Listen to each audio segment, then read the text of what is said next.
কাবিল ভাই আসসালামু আলাইকুম। ওয়ালাইকুম আসসালাম। কিসে? কাবিল ভাই মোটর অফ করে দিব তো, আপনাদের যদি বাথরুম টাথরুম কিছু করা লাগে করে নিন, আর বালতিতে পানি করে রাখেন। মোটর অফ করার কথা কে বলছে? কাকানি বলছে। কাকা বলে না, আমার একটা দায়িত্ব আছে না, সবাই পানির অপচয় করে আর কারেন্টের বিলও অনেক বেশি আসে এখানে। কি এর দায়িত্ব তোর? তুই বিল্ডিং এর কি আর? হ্যাঁ কাবিল ভাই আমি কেয়ারটেকার না। এরো বেশি উড়িচ্ছে কই দিন। জেদ্দুর আসো জেদ্দুর লই থাক, পরে কিন্তু পলানোর জায়গা হইতি না। আমি বালতি মালতি কিচ্ছু করতাম না। গোসল করতে ঢুকুম, যদি পানি না পাই আমি কিন্তু তোরে হিটেই। বহুত দিন হয়ে গেছে কারো হিটেই না, আজকে তোরেতে শুরু করবো। বুঝছি ভাইয়া, মনে হয় আমার এখনো ক্ষমা করতে পারেন নাই। তুই কি আয় তোরা ক্ষমা করু?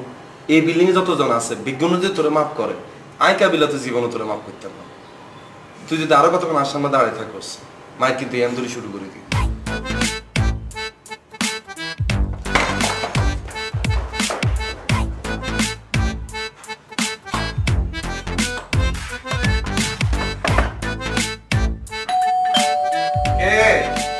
ভাই বললাম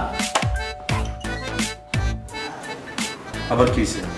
ওই মোটর অফ করে দেবো তো, সেই জন্য এক বালতি পানি নিয়ে আসলাম। দেখা গেলো যে আপনি বাথরুমে হাঁটতে বসলেন, তারপরে পানি নেই, এরপর তো আপনি আমার পিটাইতে দৌড়াবেন।